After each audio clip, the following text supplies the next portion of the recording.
Hello everyone. तो आज के इस वीडियो में हम जानेंगे जो हमारा इससे पहले का टॉपिक था इंडियन जोग्राफर्स का ज्योग्राफी में कंट्रीब्यूशन, उसी का ये पार्ट 2 है। और इसमें हम लोग जानेंगे कि इंडियन जोग्राफर्स का और किन किन फील्ड में कंट्रीब्यूशन रहा है और भारतीय भूगोलवेत्ता और क्या क्या चीज़ भूगोल के बारे में जानते थे। तो मैंने 10 चीज़ें पहले बता चुकी थी, अब है 11वां। हम भारत में भूगोलवेत्ता पूर्णिमा में चंद्र ग्रहण और सूर्य ग्रहण ये सब चीज़ें जानते थे कि पूर्णिमा में चंद्र ग्रहण लगेगा और अमावस्या में सूर्य ग्रहण लगेगा। मतलब सोलर इक्लिप्स और जो लूनर इक्लिप्स होता है उसके बारे में इंफॉर्मेशन इंडियन स्कॉलर्स को पहले से ही था। इससे पहले आप लोगों ने देखा था कि संक्रांति का भी कॉन्सेप्ट पहले से पता था हम लोग को, ठीक ना। उसके बाद भारतीय भूगोलवेत्ता ये भी जानते थे कि मतलब ये तो भारतीय कैलेंडर का ही हो गया कि पूर्णिमा के बाद कृष्ण पक्ष चलेगा और अमावस्या के बाद शुक्ल पक्ष। आप लोग इसको ऐसे याद रख सकते हैं जैसे पूर्णिमा में पूरा चांद निकल जाता है तो उसके बाद कृष्ण पक्ष आता है और कृष्ण भगवान का रंग सांवला यानी काला था, तो पूर्णिमा के बाद उल्टा यानी कृष्ण पक्ष और अमावस्या के बाद शुक्ल पक्ष। ठीक है। इसके बाद आता है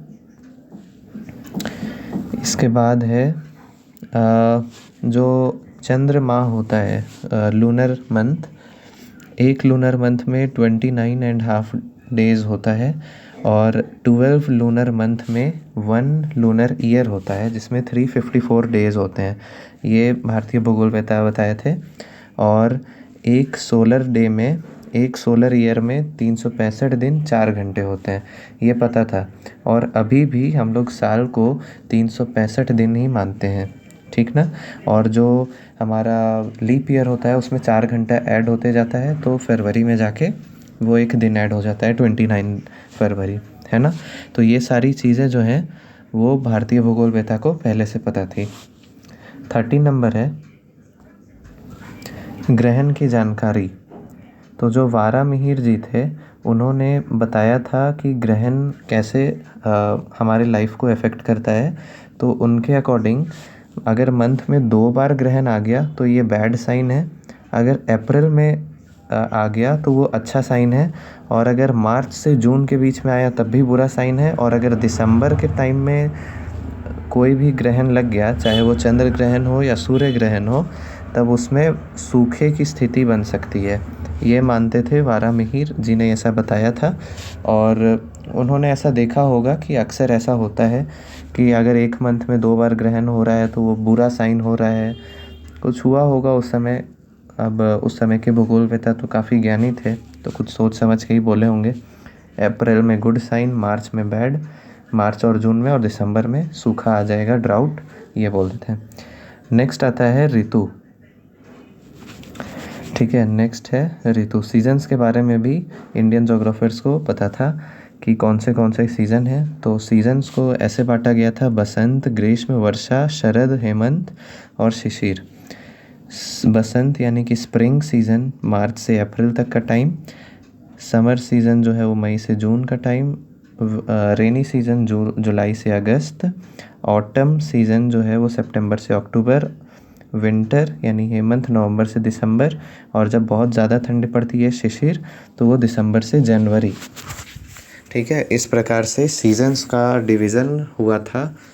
और मतलब इंडियन जोग्राफर्स ने इस प्रकार से सीजन्स का डिवीज़न किया था।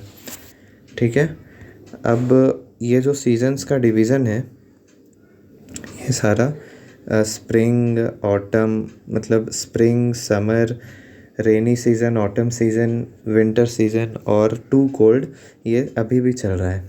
और मंथ भी लगभग सेम ही है।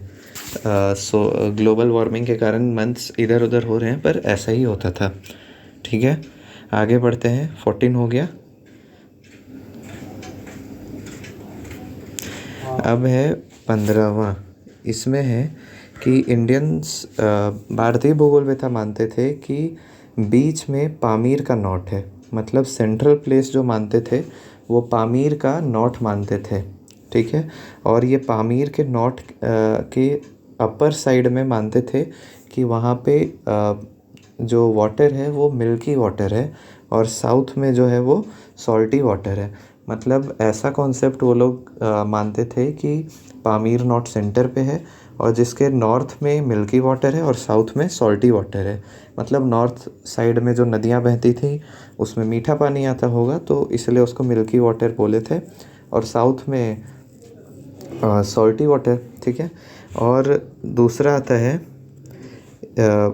पामीर के नॉर्थ में ये लोग एरावत प्रदेश माने थे और साउथ में इंडियन रीजन को माने थे।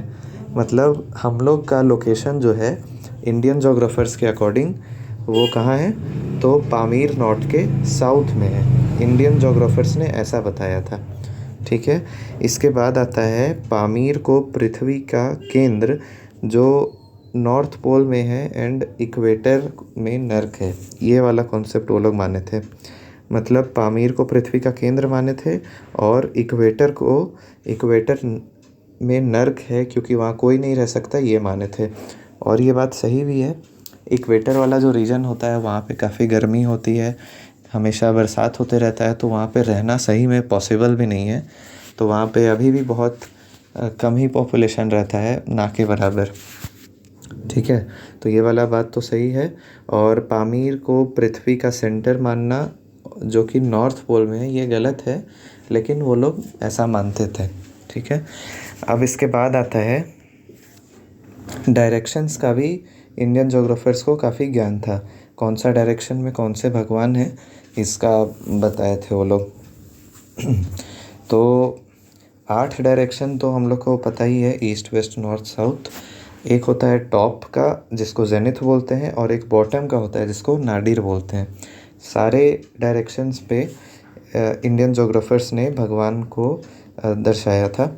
जैसे कि नॉर्थ में कुबेर भगवान को, साउथ में यमराज भगवान को, यमराज जी को, ईस्ट में इंद्रदेव को, वेस्ट में वरुण देव को। ठीक है।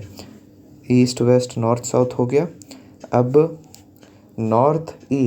नॉर्थ ईस्ट में ईसा यानी कि power of God, God of power, और नॉर्थ वेस्ट में पवन देव को, God of wind. South east में अग्निदेव, साउथ वेस्ट में निरीथ देव यानी आपदा के देवता, गॉड ऑफ डिज़ास्टर। ठीक है, ये मानते थे। और जो टॉप में है डायरेक्शन यानी जेनिथ में, उसमें ब्रह्मदेव, और जो बॉटम में है वो शेषनाग की दिशा यानी शेषांग दिशा भी बोलते थे इसको। तो ये मानते थे इंडियन जोग्राफर्स डायरेक्शन के हिसाब से। और ये लोकेशन इंडिया का कैसे था आप लोग वो देख सकते हैं। ये तो हो गया डायरेक्शन कहाँ पे कैसा था, और ये हो गया कि कहाँ पे इंडिया पेनिनसुला किधर था। तो पामीर नॉर्थ के साउथ में था, और पामीर के साउथ में सॉल्टी वाटर था और नॉर्थ में मिल्की वाटर था। पामीर को ये लोग नॉर्थ पोल पे माने थे और इक्वेटर को नर्क बोले थे क्योंकि वहाँ पे कोई रह नहीं सकता है। ठीक है। अच्छा, और इसके बाद मैंने क्या बताया कि ये लोग सीजन्स बताए थे। इंडियन जोग्राफर्स ने सीजन्स का डिस्कशन किया था जिसमें spring season, summer season, rainy season, autumn, winter और टू कोल्ड, ये भी बताया था। ठीक है। उसके बाद सोलर इक्लिप्स, विंटर इक्लिप्स, ये सब में कौन से इक्लिप्स में अगर मंथ में 2 बार आ गया या कौन से स्पेसिफिक मंथ में आया उसमें क्या इफ़ेक्ट होगा, इसका जानकारी था। फिर एक लोनर मंथ में यानी चंद्र माह में कितने दिन होंगे इसका ज्ञान था, और हमें ग्रहण के बारे में भी पता था। ठीक है। तो अभी तक आपने देखा कि इंडियन जोग्राफर्स का ज्योग्राफी के फील्ड में काफ़ी कंट्रीब्यूशन था, चाहे वो पृथ्वी की उत्पत्ति से लेके हो, पृथ्वी कहाँ पे है, केंद्र में है या कहाँ पे है, वो चपटा है, गोल है, कितने ग्रह हैं, भूकंप कैसे आता है।